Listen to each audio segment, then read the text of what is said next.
Karl Holz was the NSDAP Gauleiter of GAU Franconia and unser Gruppenführer. Biography. He was born the fifth child of a heliographer also named Karl Holz. He finished a Volksschule and an apprenticeship as a salesman, working thereafter as a clerk.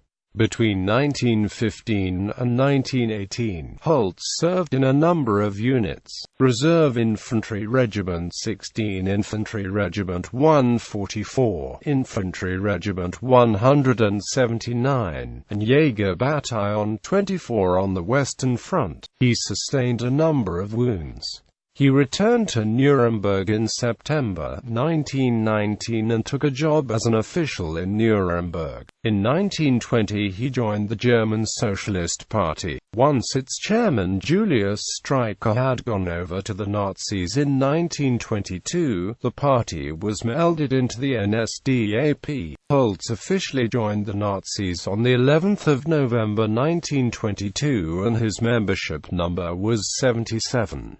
Holz joined the Sturmabteilung and stayed until 1933 with the rank of Sturmführer. Quite early on, Holz established a close relationship with Streicher. In 1924, Holz was elected to Nuremberg City Council, which he quit the following year. Between 1927 and 1933, he held the post of editor-in-chief of Der Stürmer, Streicher's anti-Semitic weekly newspaper. In 1933, he was given the position of ministerial advisor. As of 1 January 1934, Holz operated as Streicher's representative in his capacity as Gauleiter of Franconia. In July 1934, Holz was appointed NSDAP Kreisleader of Nuremberg town, and in November came his promotion to Saarbrigadierführer. In 1940, in connection with the Streicher irregularities involving the Aryanization of Jewish assets, Holz was temporarily stripped of all his offices. Appointed Reich Defense Commissar of Franconia as of November 1942. He was furthermore assigned the GAU leadership on 8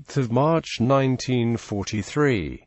Although Streicher was still Gauleiter, Adolf Hitler appointed Holz as such in November 1944, after American troops of the 3rd Infantry Division had all but taken Nuremberg on 18 April 1945. Holz barricaded himself in the Palmenhaar bunker at the Nuremberg Police Presidium along with a small group, among whom was the city's mayor, Willy Liebel. It has been assumed that Holz shot Liebel in the Palmenhaar bunker owing to the latter's efforts to surrender the city to put a stop to the fighting, and because there had been a rivalry between the two men for years over who should have the power within the local Nuremberg NSDAP. Holz met his own end in the same place on the 20th of April, coincidentally Hitler's birthday, but whether it was suicide or an injury sustained in the battle is unknown. Every bit as unsqueamish as his predecessor as Gauleiter, Julius Streicher, Holz boasted many penalties for political crimes. With his aggressive way of doing things, even dissenters within the party had to suffer with the knowledge that Holz, as a party man and as Streicher's pupil, had partly taken over from his master. The Gauleiter's office in Upper Franconia, which was already much striven after even before the Nazis seized power, was successfully disputed by the Bayreuth Kreisleiter Hans scheme, despite Streicher's support for Holz. Awards. Verwundertenabzeichen in 1918, Verwundertenabzeichen in 1939, in gold 1940,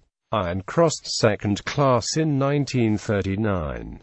Ehrenkreuz für Frontkämpfer, Golden Party Badge, NSDAP Long Service Award in Gold, Deutscher Orden on 19 April 1945, bestowed by Hitler for his role in Nuremberg's defense against the U.S. Army.